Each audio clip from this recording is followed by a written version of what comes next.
Alléluia. Merci Seigneur Yeshua Mashiach pour ton amour, Papa. Merci pour tout ce que tu es, ce que tu fais pour nous, Seigneur. Combien tu nous aimes, comment tu nous gardes, Seigneur, comment tu nous enseignes, comment tu t'occupes de nous, Seigneur. Père, tu es fidèle à notre roi. Nous voulons t'exprimer notre reconnaissance, notre amour, Seigneur Père.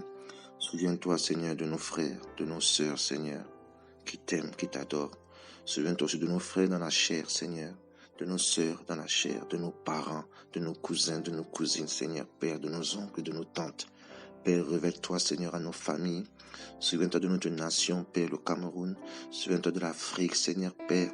Souviens-toi de la France, Seigneur, de l'Europe, de tous ceux qui ont soif de toi, de tous ceux qui t'invoquent en quelque lieu que ce soit, Père. Alléluia. Père, nous prions pour tes enfants. Merci, Papa. Merci, Seigneur. Tu es fidèle. Amen. Donc voilà, mes frères et sœurs, bonjour. Je bénis le Seigneur pour tout ce qu'il fait. Voilà, nous avons écouté les informations aussi. Nous avons vu qu'il y a eu un accident grave qui s'est passé au Cameroun et on nous parle de 37 morts. Que le Seigneur se souvienne vraiment de notre pays. Que le Seigneur soutienne ces familles endeuillées. Et qu'au travers de ce deuil, par la grâce du Seigneur, que les personnes se ressaisissent et qu'elles comprennent qu'il n'y a que le Seigneur Yeshua Mashiach pour nous aider, pour nous sauver. Il n'y a que lui pour cette nation. Je ne sais pas comment il faut qu'on le comprenne. Mais toi qui écoutes aujourd'hui, dis-le à tout le monde. Dis-le dès que tu as l'occasion. Particulièrement à nos frères au Cameroun, à nos sœurs. Qu'il n'y a que le Seigneur. Il n'y a que Jésus. Il n'y a que Jésus. Sans Jésus, on ne peut pas. Voilà mes frères, je vous en supplie. Disons-le à nos familles. Disons-le à nos familles. Le Seigneur est fidèle. Il fallait que ces gens versent le sang. C'est comme d'habitude.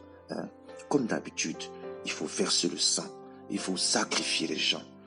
Il faut nourrir le diable. Mais nous sommes contre lui. Alléluia. Et nous l'assumons et nous le disons. Voilà. On aime le Seigneur, on aime Jésus. Voilà. Vous avez choisi le camp de l'enfer, de la défaite. Mais nous, on choisit le camp du paradis, de l'éternité. Et voilà, il y a aussi une autre vidéo que nous avons vue là sur nos sœurs qui sont emprisonnées dans des hôpitaux. C'est vraiment catastrophique, mes frères et sœurs. C'est catastrophique. Seigneur, souviens-toi de nos sœurs là-bas. Frères et sœurs, nous pouvons faire quelque chose. Nous pouvons soutenir ces femmes. Nous pouvons aider chacun à son niveau. Frère, la Bible dit dans Deutéronome 15 qu'on ne peut pas être indifférent à la souffrance de l'indigent qui est devant notre porte. Et si nous avons entendu cela, en tout cas ceux à qui le Seigneur met à cœur, nous pouvons nous unir vraiment, ou chacun même dans son coin, peu importe comment le Seigneur nous conduit, mais aider nos frères et sœurs. Aider nos frères et sœurs. Voilà comment le Seigneur nous conduit. Donc, souvenons-nous des pauvres, vraiment. Souvenons-nous de ceux qui sont dans le besoin. Il y a une vidéo que j'ai vue sur des Sénégalais. Ils ont construit tout un village. Ils ont fait des hôpitaux, ils ont fait des écoles. Ils ont construit. Et nous aussi, pourquoi on ne peut pas le faire? En tout cas, que le Seigneur aide les vrais enfants du Seigneur à être unis et à avoir un objectif pour le royaume. Amen. Voilà, donc il fallait que je parle de ça avant. Maintenant, par la grâce du Seigneur Yeshua Mashiach, je vais partager ce que j'ai reçu sur la grâce. Le Seigneur Yeshua, notre grâce, la grâce manifestée. Et il est le meilleur enseignant. Sans plus tarder, nous allons prendre la parole dans le livre de Tite.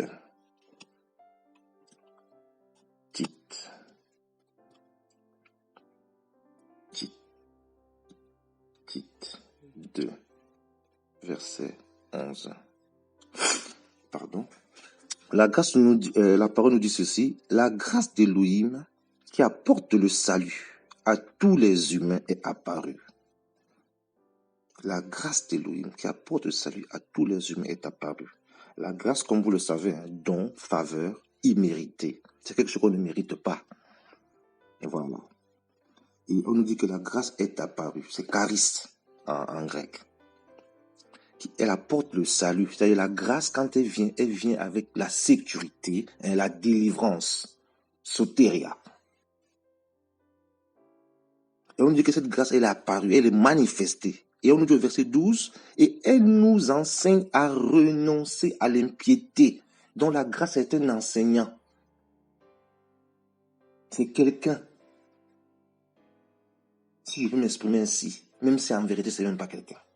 Alléluia, on se comprend. Elle nous enseigne à renoncer à l'impiété. Quand on dit impiété, il y a le mot impie dedans. C'est-à-dire que quand la grâce arrive, hein, l'impiété, c'est le fait de... Non, l'impiété ou un impie, je peux dire ainsi, un impie, c'est celui qui n'a pas la crainte d'Élohim.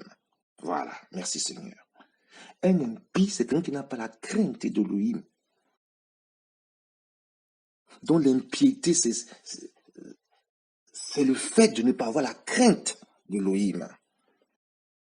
Donc quand la grâce arrive, elle t'enseigne à avoir la crainte. Et tu renonces au fait de ne plus craindre le Seigneur. Mais tu commences à craindre le Seigneur. Tu renonces aux choses du monde. Le verset continue en disant, ô convoitise mondaine. Donc tu n'es plus dans la convoitise mondaine, la convoitise de la chair, la convoitise des yeux, l'orgueil de la vie, toutes ces choses-là. Hein? La grâce vient t'enseigner. C'est un enseignant. Voilà pourquoi c'est le premier enseignant. C'est le logos. Ça veut dire que le logos a été fait chair. On disait la parole a été fait chair. Oui. Mais aujourd'hui, nous sommes allés plus loin. On a compris que c'est le logos, c'est-à-dire on va dire la pensée même de Christ. Parce que Christ, il est plus grand que les Écritures. Parce qu'il ne peut pas se limiter aux Écritures. Parce que le logos, c'est le fait que quand il t'enseigne, il t'amène au-delà de ce que... Il peut te faire voyager dans les Écritures, voyager dans la pensée, voyager dans même la création. Il n'est pas limité. Alléluia. Avec un seul verset, il peut te faire méditer toute la vie. Donc c'est tellement immense qu'on a besoin de son esprit. Je ne sais pas si vous comprenez ce que je vais exprimer par là, ou bien ce que le Seigneur veut nous communiquer par là. Alléluia. Et on nous dit, pour que nous vivions dans l'âge présent, discrètement, dont la grâce te fait, la grâce t'enseigne à vivre dans la discrétion, hein, justement, voilà, tu deviens un homme pieux, en attendant l'espérance bénie et l'apparition de la gloire de Yehoshua Mashiach, notre grand Elohim et Sauveur. Donc si tu avais encore un doute sur Elohim, sur Dieu, sache que Elohim, c'est Jésus-Christ, Yehoshua Mashiach, et notre Sauveur, c'est Jésus-Christ, Yehoshua Mashiach. Ce n'est pas moi qui le dis, voilà, ça c'est écrit, Tite 2, 13. Voilà, c'est ça qui est écrit. Je crois à ce qui est écrit. Beaucoup n'avancent pas bien dans leur marche avec le Seigneur parce qu'ils ne connaissent pas qui est Elohim. Ils ne connaissent pas qui est le Sauveur. Mais comment tu vas être reconnaissant avec celui qui t'a sauvé alors que tu ne le connais pas? Mais pour exprimer ta reconnaissance envers celui qui t'a fait du bien, il faut que tu le connaisses. Tu vas le voir, tu dis merci pour ce que tu as fait pour moi. Et c'est ça. Donc quand tu ne connais pas, tu vas dire merci à qui? C'est pour ça qu'il faut le connaître.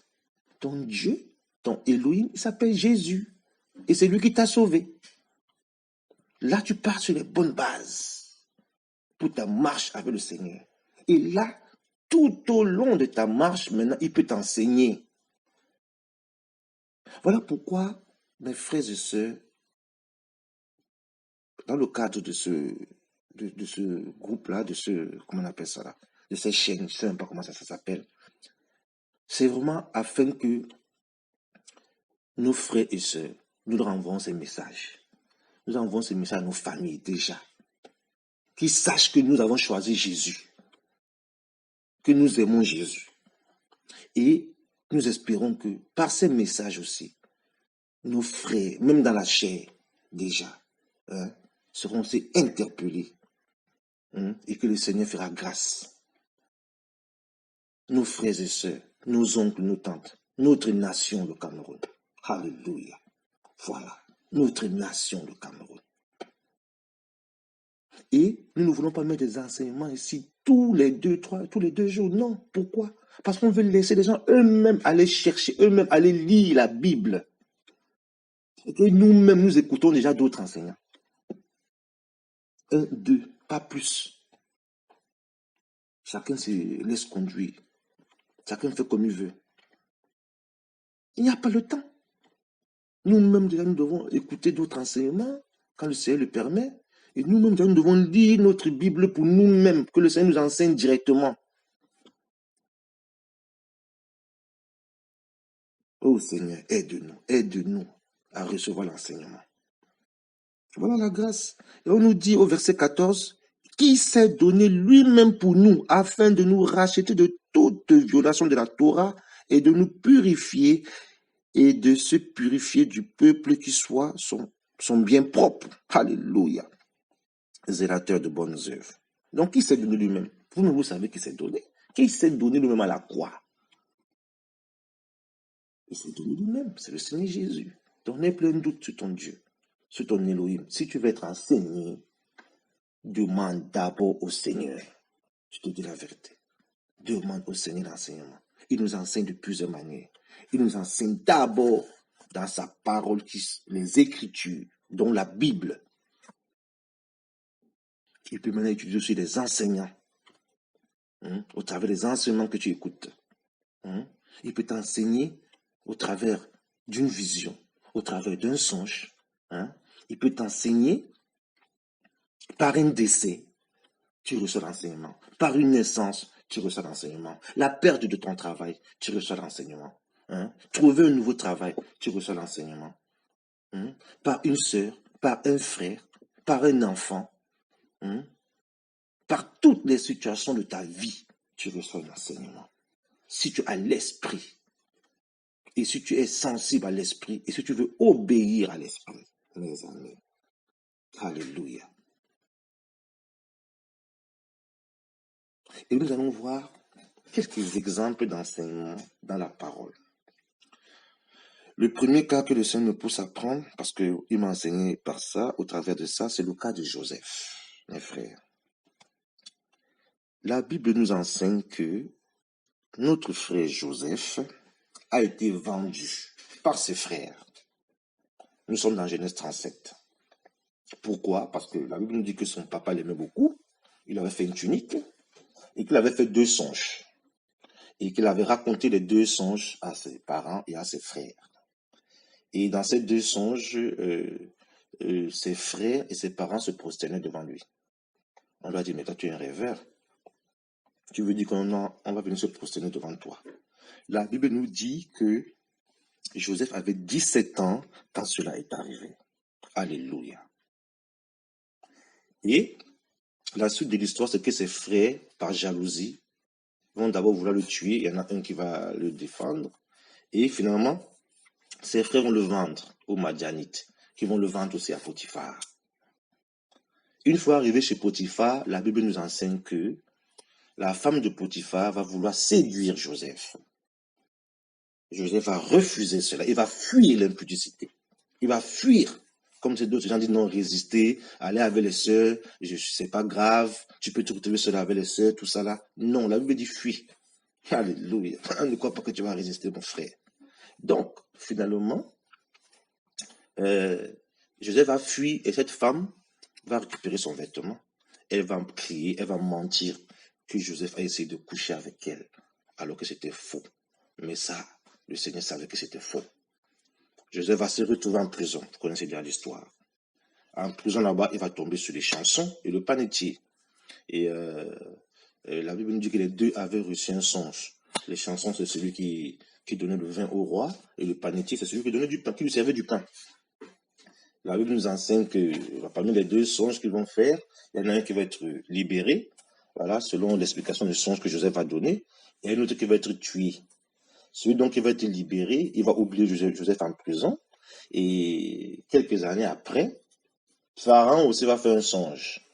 Et dans le songe de Pharaon, personne ne pouvait expliquer le songe de Pharaon. C'est là où les chansons vont se rappeler qu'il y a un homme en prison qui avait expliqué le songe de Pharaon. Et la Bible nous dit un détail même, c'est très important, que chaque fois, en fait, Joseph réussissait dans tout ce qu'il faisait.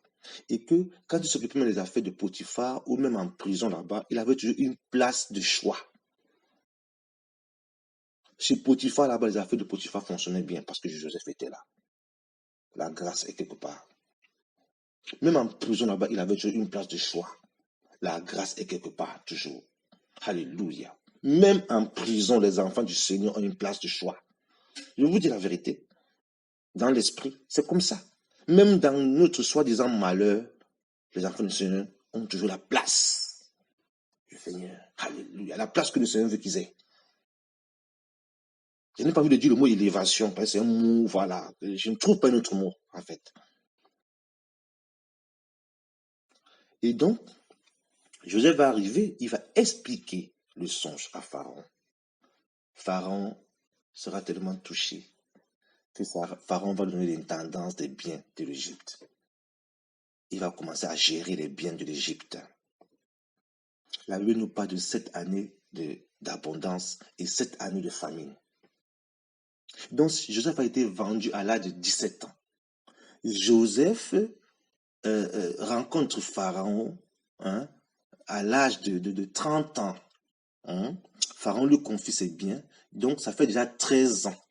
La Bible nous parle encore de 7 années d'abondance. Donc 13 plus 7, ça fait 20 ans. Et maintenant, la Bible nous parle de 7 années de famine.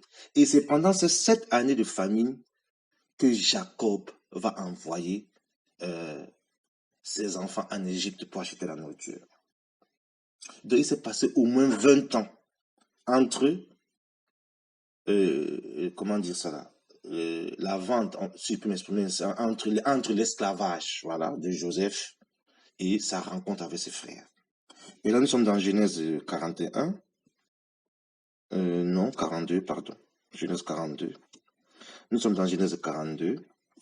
Et la Bible nous dit que les frères de Joseph vont arriver. Ils vont arriver en Égypte pour vendre, pour acheter. Alors, je vais prendre à partir de quel passage?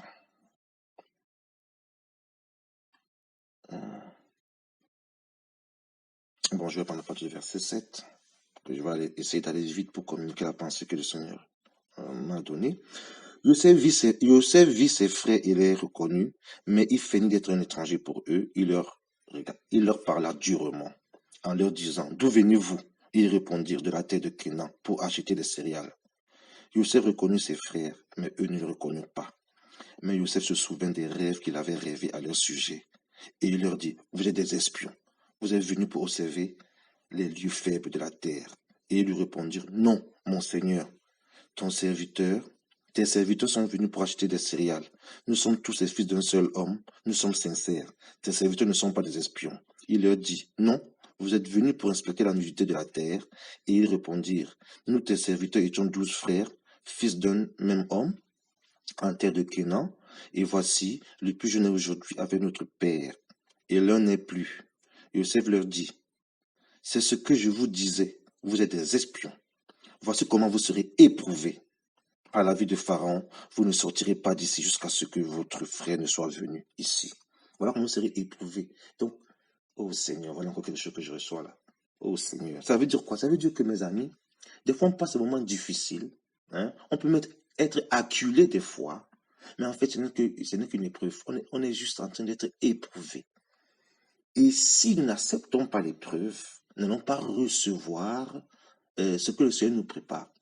Voilà pourquoi des fois dans certaines situations, tu te sens tellement acculé, tellement comme si tu avais reçu, comme si tu avais une pression, hein, une pression de la vie, une pression des personnes et tout ça là. Mais derrière cela, il y a quelque chose qui arrive. Imaginez là si les frères juste fallait dire ok, c'est bon, on ne veut plus écouter. Eh bien on s'en va. Ils étaient juste éprouvés, mais Joseph les éprouvait parce qu'il savait derrière ce qu'il préparait pour eux. Hein? Amen. Il dit quoi? Verset 16. Envoyez l'un de vous et qu'il amène votre frère pendant que vous resterez prisonnier. Vos paroles seront éprouvées et je saurai si vous avez dit la vérité. Autrement, par la vie de Pharaon, vous êtes des espions. Et il les mit tous ensemble en prison pendant 3 jours. Le 3e jour, Joseph leur dit, faites ceci, vous vivrez. Je crains Elohim. Si vous êtes sincères, que l'un de vos frères reste en prison dans la maison d'arrêt et vous partez et emportez du blé pour la maison de pour la famine de vos maisons. Puis, amenez-moi votre jeune frère afin que vos paroles soient éprouvées et vous ne mourrez pas. Et ils firent ainsi. Et chacun dit à son frère, nous sommes vraiment coupables à l'égard de notre frère, car nous avons vu l'angoisse de son âme quand il nous demandait grâce et nous ne l'avons pas écouté. C'est pour cela que cette détresse nous est arrivée. 20 ans après, il commence à voir l'enseignement. Il commence à comprendre que ce qu'ils avaient fait n'était pas bon. Vous voyez comment le Seigneur peut prendre le temps pour nous enseigner? Ils avaient vendu leurs frères 20 ans avant, on va dire. C'est au minimum 20 ans, peut-être 22, 23, 24, 25. La Bible ne nous dit pas les attitudes, mais on sait au minimum 20 ans. Et là, il commence à dire, waouh! Il commence à recevoir l'enseignement. On a vendu notre frère. On n'aurait pas dû faire cela. On n'aurait pas dû le faire. Peut-être aussi qu'avant, ils avaient déjà le remords. La Bible ne le dit pas. Mais ici, au moins, la Bible le dit clairement. Là, ils ont commencé à avoir des remords, à dire, on a vendu notre frère. Et Réubén va leur dire, verset 22. Réubén leur répondit en disant, ne vous disais-je pas de ne pas commettre ce péché envers cet enfant? Mais vous n'avez pas écouté et voici que son sang nous est redemandé. Ils ne savaient pas que Joseph les comprenait parce qu'il se servait d'un interprète pour leur parler. Il s'éloigna d'eux pour pleurer. Et il vint et leur parla. Puis, il prit parmi eux Simon et le fit enchaîner, sous leurs yeux. Vous voyez comment, c'est comme ça que le Seigneur pleure aussi. Quand ses enfants n'écoutent pas, quand ses enfants n'acceptent pas l'enseignement. Quand ses enfants n'acceptent pas l'enseignement. Quand ses enfants ne font pas sa volonté. C'est comme ça que le Seigneur souffre. Quand les gens vont en enfer, il pleure, le Seigneur. Alléluia. Excusez-moi, j'ai été distrait par cet appel-là. Au nom de Yeshua Mashiach. Verset 25. Et Joseph ordonna qu'on remplisse leur sac de blé, qu'on remet l'argent de chacun d'eux dans son sac, et qu'on leur donne de la provision pour la route. C'est ainsi qu'il agit envers eux. Ils chargèrent leur blé sur leur âne et s'en allèrent. Vous voyez? Malgré tout le mal que leur frère leur avait fait, ses frères, lui avaient fait, il avait vendu. Joseph va remplir leur sac de blé. Il va même leur rembourser leur argent.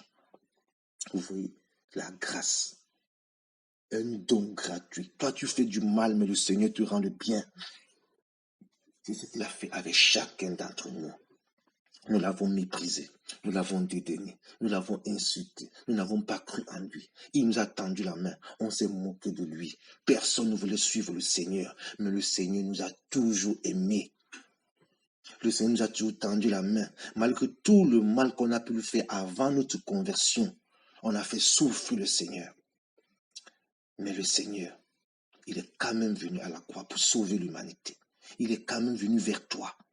Il t'a aimé, il t'aime encore, il t'a gardé cette année. Il t'a donné la vie. Il t'a évité des situations compliquées. Il a peut-être évité des accidents à d'autres personnes. Voilà, nos frères sont morts. Ils n'étaient pas plus que nous. Comme le Seigneur lui dit que ces gens sur qui le mur de Siloé est tombé n'étaient pas plus, ne méritaient pas plus sa mort. Toi, il t'a fait grâce. Et tu refuses toujours de venir vers le Seigneur. Tu refuses de recevoir l'enseignement. Tu refuses toujours sa main tendue. Hein? Tu oublies que malgré tout ce que tu lui fais, il prépare toujours des grâces, des dons pour toi. Voilà ces gens qui avaient fait du mal. Voilà pourquoi il dit bénissez, ne maudissez pas. Aimez, même ceux qui vous font du mal, même ceux qui vous persécutent. Voilà l'évangile du Seigneur Yahushua Mashiach. Il remplit le sac de ses frères gratuitement. Et il leur rembourse leur argent. Le Seigneur m'a enseigné cela. J'ai été touché. J'ai dit, waouh Seigneur, tu nous aimes vraiment. Seigneur, tu es vraiment un Père bon, un Père fidèle. Et ta parole nous ramène toujours à toi, Seigneur. Vous voyez pourquoi les enfants de Seigneur ne peuvent pas être des rancuniers?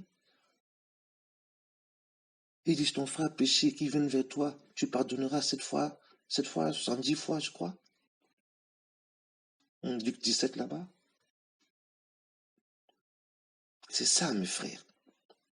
Et la famille de Joseph va être restaurée. Son père va venir en Égypte, là-bas, là. Ils vont vivre là-bas à Gosen, à Ogosen. Hein. Il va leur préparer. Il a dit, viens avec, ils vont venir tous. Et Joseph va beaucoup pleurer. Son père aussi va beaucoup pleurer. Ses frères vont beaucoup pleurer. Ils vont se rendre compte de l'amour.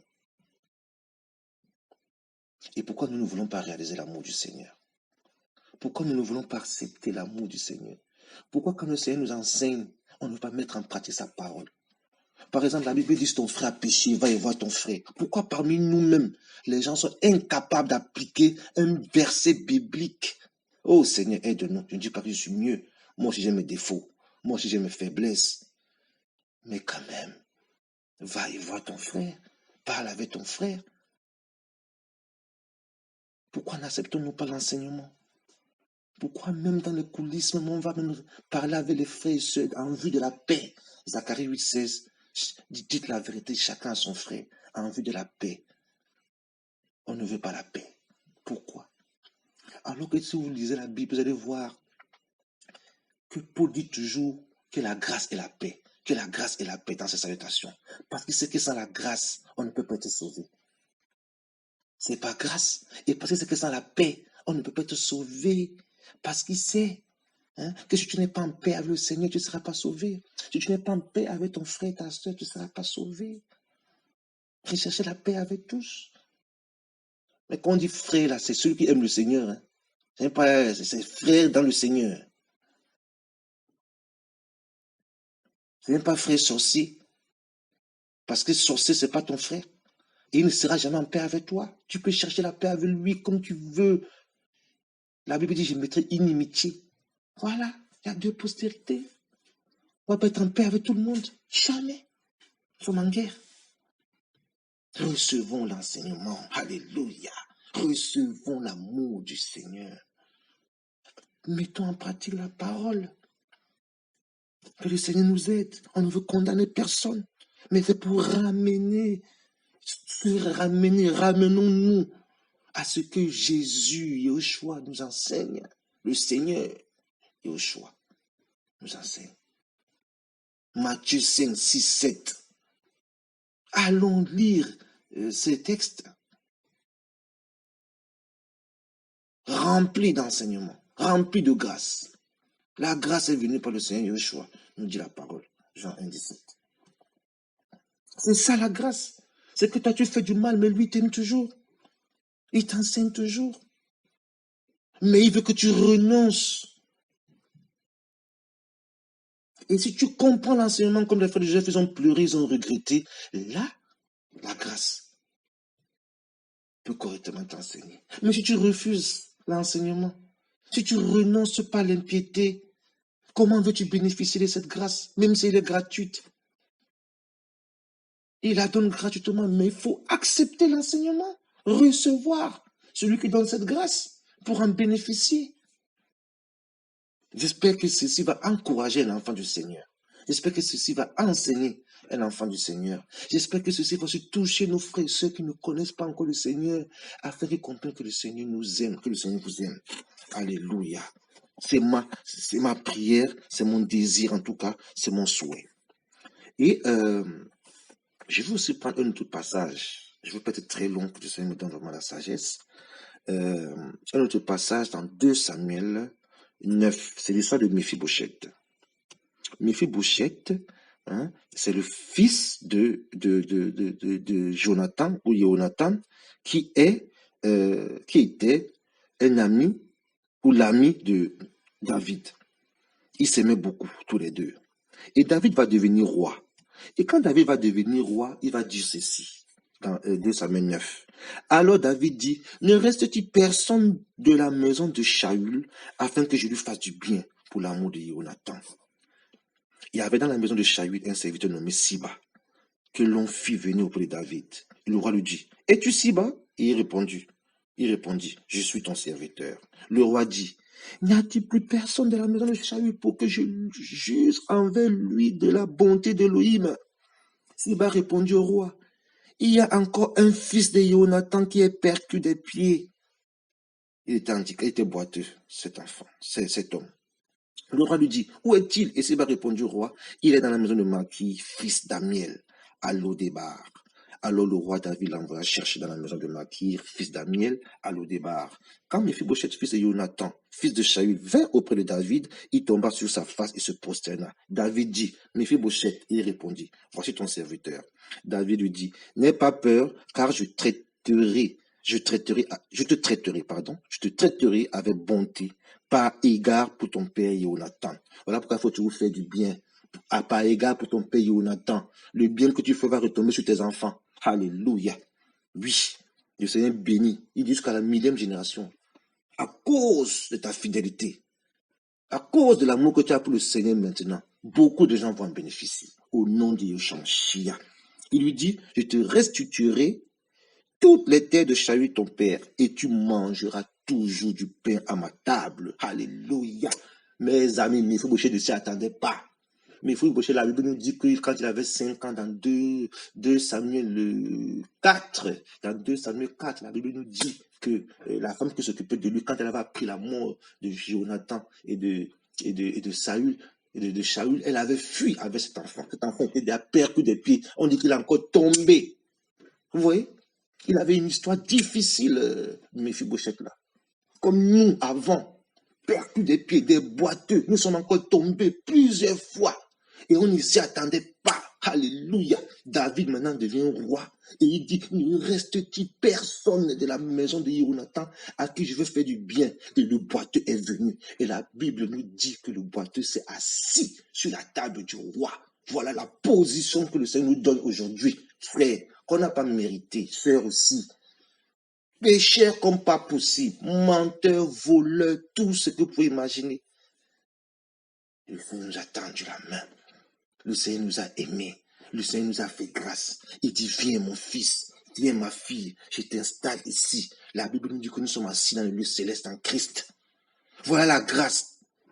Gratuitement. Tu n'as rien payé. Tu n'as rien mérité. Moi non plus. Mais pourquoi ne voulons-nous pas être enseignés?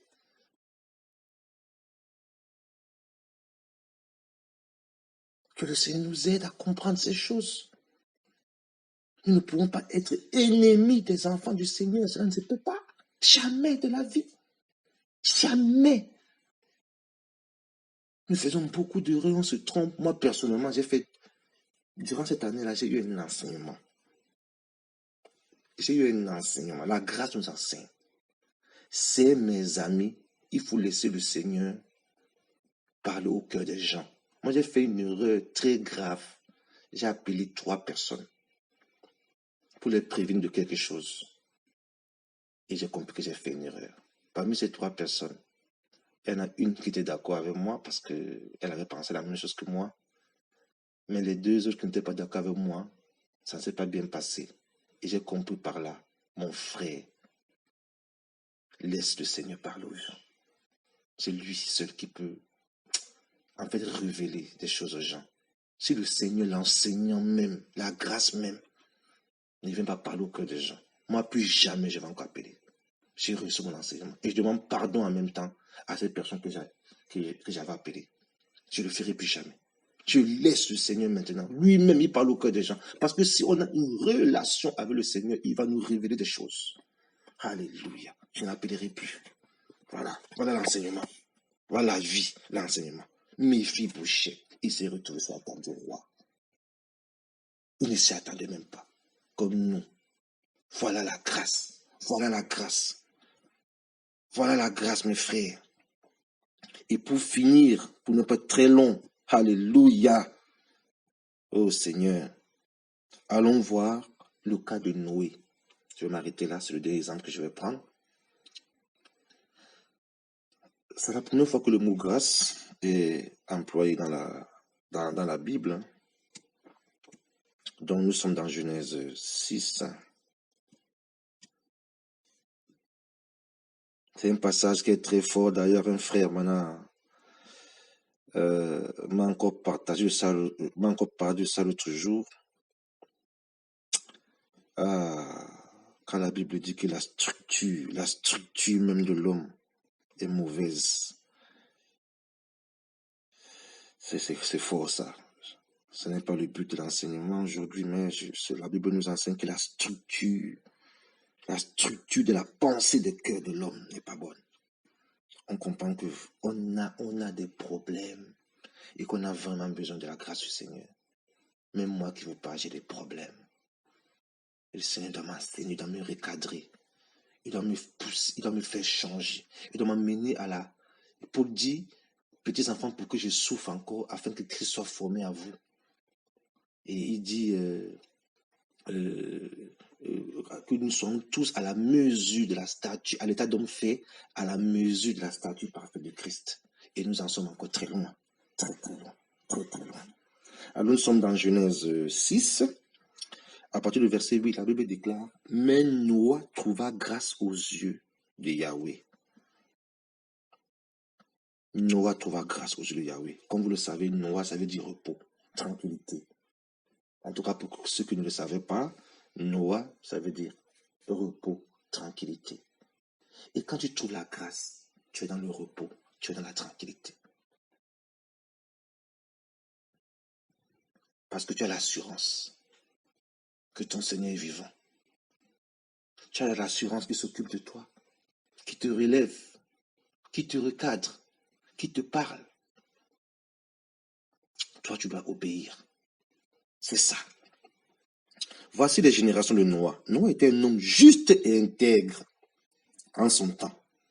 Donc, la grâce, on a vu là-bas justice là-bas. Là. La grâce te pousse à être juste et intègre.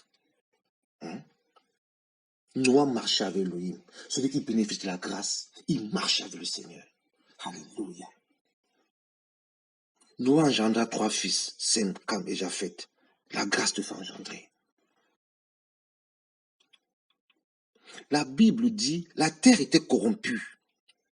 En face d'Elohim, la terre était remplie de violence.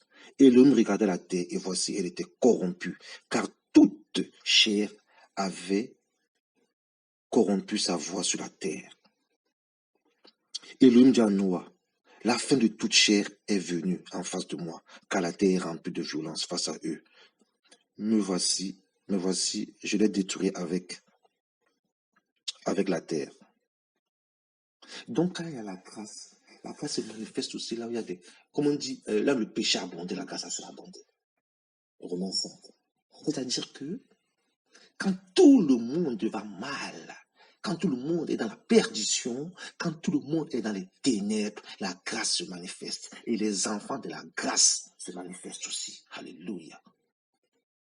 Et l'esprit de grâce se manifeste aussi. Et ces gens sortent du monde. Ces gens sortent de ce système. Ces gens se font, ils vont dans l'arche. Yehoshua Mashiach, l'arche. Ils se cachent dans l'arche. La grâce te pousse à te cacher dans l'arche, qui est le Seigneur. Fais-toi une arche de bois de gopher. Tu feras cette arche en cellule et tu l'enduiras de poids à l'intérieur et à l'extérieur. Et tu la feras de cette manière. La longueur de l'arche sera de 300 coudées et la largeur de 50 coudées et sa hauteur de 30 coudées. Tu feras une fenêtre à l'arche et tu l'achèveras une coudée plus haut. Tu mettras la porte de l'arche sur le côté et tu feras un étage inférieur, un deuxième et un troisième. Mais voici, je ferai venir le déluge, les eaux sur la terre, pour détruire toute la chair dans laquelle il y a souffle de vie sous les cieux. Tout ce qui est sur la terre expirera. Mais j'établirai mon alliance avec toi et tu entreras dans l'arche, tes fils, ta femme et les femmes de tes fils avec toi. Alléluia. Voilà la grâce, frère. Quand le Seigneur veut détruire, à chaque fois, il a caché ses enfants. Ici, il a caché ses enfants. Sodome et Gomorrhe, il a fait sortir Lot. Là-bas, là, en Égypte, il a protégé les enfants d'Israël. C'est comme ça que le Seigneur opère. De la même manière qu'il va venir pour enlever, pour détruire cette terre, il va enlever ses enfants. Il va nous cacher. De la même manière, il nous cache. Il traite une alliance. La grâce traite une alliance avec toi. Tu entres dans l'arche avec tes fils, avec ta femme. Voilà la grâce. Voilà pourquoi le Seigneur permet que nos femmes et nos maris, là, il les touche. C'est ça la grâce. Ça, c'est encore un autre sujet, ça. Sauver avec sa famille. Beaucoup sont là, ils ont même les maris et les femmes inconvertis. Ils ne prient même pas. Mais au lieu de s'occuper d'abord comment dire ça, d'évangéliser dans leur propre maison, mais c'est de conseiller dehors. Et vous allez conseiller même quoi aux gens, même la vérité. Vous n'arrivez même pas à conseiller vos conjoints et vos conjointes. Normalement, les gens comme ça doivent être plus discrets. Ils doivent être discrets. Ça, c'est encore une parenthèse là. C'est ça la grâce. La discrétion, la piété. Le Seigneur nous fait grâce, il nous cache dans l'arche, il nous cache avec nos femmes, avec nos maris, pour celles qui sont mariées. Même ceux qui sont, c'est pas pour condamner mes frères, mais c'est pour qu'on sache que, voilà, il faut commencer par le commencement. Commencer par la maison. Et si dans la maison ce n'est pas déjà clair, allons doucement, discrètement. Parce que c'est une faille. C'est une faille, c'est une faille. Voilà, c'est une faille. Et pour ceux et celles qui ne sont pas mariés, voilà, seuls, au nom de Yoshua Mashiach, avec l'Esprit du Seigneur, avec la grâce. La grâce vient cacher toute la famille. Le Seigneur vient sauver les familles. Beaucoup de ceux qui font le désordre là dans les arbres, beaucoup, quand on regarde bien, soit ce sont les maris ou les femmes inconvertis, soit c'est célibataires, soit c'est, vraiment c'est pas pour condamner, mais c'est une remarque. Et moi, comme ma bouche parle beaucoup, je ne peux pas m'empêcher de parler. Ou c'est des divorcés. Ça a créé la zizanie dans les assemblées comme pas possible. Ça a créé le désordre, parce que ce n'est même pas soumis à l'autorité à la maison. Beaucoup ne vont pas aimer cela, je le sais. Pardonnez-moi d'avance. Beaucoup crient sur leur conjoint à la maison. Beaucoup, vraiment, c'est les autorités, hommes et femmes, autorités comme pas possible à la maison. Ils n'usent pas d'amour. Mais si déjà dans ta maison, ta femme même, ou ton mari même, il n'est pas à l'aise avec toi, c'est que tu as un problème. C'est nos femmes qui doivent témoigner de nous, comment nous sommes, malgré nos défauts et nos faiblesses. Mais on revient toujours à la parole. Jamais dormir dans les problèmes. Au nom de Yoshua Mashiach, alléluia, avant que le soleil ne se couche pas sur notre colère. Chérie, viens, on gère cette affaire. Pardonne-moi. Oui, ce matin, j'ai été en colère. Oui, ce matin, je me suis mal comporté. Oui, ce matin, je n'ai pas agi comme un enfant du Seigneur. Ne dormons pas comme ça. On met la paix, on dort tranquille. Voilà pourquoi le diable reste là-bas loin. Il sait qu'il faut qu'il reste loin. Il n'a pas d'accès. Ne donnez pas accès au diable. Alléluia. Seigneur, aide-nous. Aide aussi mes frères et mes soeurs. Seigneur, touche leurs maris, touche leurs femmes. Je t'en supplie, Seigneur. Et change nos cœurs. Moi, le premier, change nos cœurs, Seigneur, afin qu'on mette en pratique la parole. Change nos cœurs, Seigneur. Et donne-moi aussi la sagesse de parler. S'il te plaît, au nom de Yoshua Mashiach. Verset 19. Et tout ce qui vit, et tout ce qui est chair, tu feras entrer dans l'arche, 2 de chaque, pour qu'ils survivent avec toi. Et ils seront mâles et femelles. Des oiseaux selon leur espèce, du bétail selon leur espèce, et tout reptile du sol selon leur espèce. Tous par 2 entreront vers toi pour qu'ils survivent. Et toi, prends de toute nourriture qui se mange, tu la recueilleras après toi. Et cela servira de nourriture pour toi et pour eux. Noah fit tout ce qu'Élohim lui avait ordonné. Ainsi fit-il. La grâce t'enseigne et tu fais ce que la grâce te dit. Alléluia. La grâce t'enseigne l'obéissance. La grâce fait entrer dans l'arche tout type d'animaux, tout type de reptiles, qui que tu sois, même si on t'accuse, même si on te traite de sorcier, même si tu es même sorcier, le Seigneur veut te faire entrer dans l'arche. Le Seigneur est capable de te pardonner. Tous les animaux sont rentrés dans l'arche. Ça veut dire que le salut est ouvert à tout le monde. La grâce est donnée à tout le monde. Nous tous, le Seigneur veut sauver. Le Seigneur veut que tu ailles au ciel. Le Seigneur veut passer l'éternité avec toi. Le Seigneur veut te témoigner son amour parce qu'il t'aime, parce qu'il m'aime. Arrête le péché. Arrête de marcher à l'encontre de la parole. Arrête de vivre dans l'impiété. Le Seigneur n'aime pas cela. Si tu meurs comme ça, tu ne seras pas sauvé. Mon frère, ma soeur, toi qui n'es pas encore converti, depuis qu'on te parle du Seigneur, qu'attends-tu? Toi, membre de ma famille, depuis qu'on te témoigne l'amour, pour la parole, qu'attends-tu? Toi, membre de la famille de mon frère, toi qui vas recevoir cet audio, tu attends quoi? S'il te plaît, ressaisis-toi, ouvre ton cœur à la parole. Le Seigneur veut te sauver. Et il n'y a que lui qui peut te convaincre. Si l'Esprit du Seigneur est derrière cette parole, que l'Esprit, c'est lui qui convainc. Sois convaincu de ton péché. Le Seigneur t'aime. L'enfer est réel.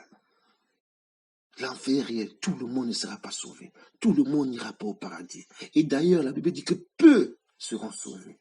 Bats-toi pour ton salut. Efforce-toi de plaire au Seigneur.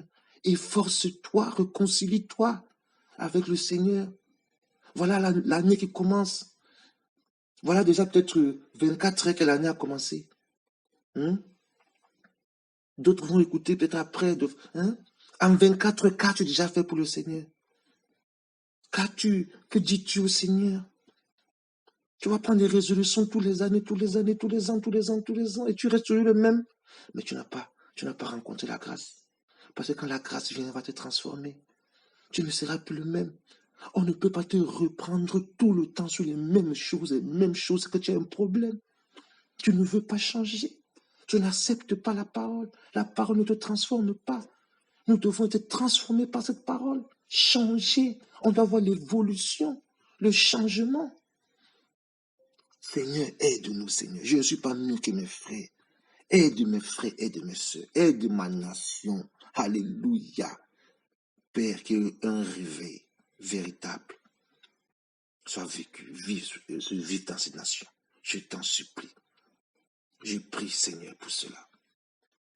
Je prie pour tous ceux qui t'aiment, pour tous ceux qui ont soif de toi. Je t'en supplie, Seigneur Père. Alléluia. Accorde-nous encore ta grâce, Papa. À toi seul honneur, Seigneur. À toi seul la révérence, la puissance. Tu es sur ton trône de gloire. Père, garde-nous encore tout au long de cette année, Seigneur. Enseigne-nous encore. Nous voulons être comme des enfants devant toi, Seigneur. Comme des enfants. Comme des enfants. Pardonne, Seigneur. Pardonne-nous. Nous sommes des pécheurs. Pardonne-nous, Seigneur. Pardonne-nous. Pardonne-moi, vraiment. Pardonne-moi, Seigneur. Je t'en supplie. Change-moi, transforme-moi. Ainsi que tous mes frères et sœurs qui t'aiment. Amen.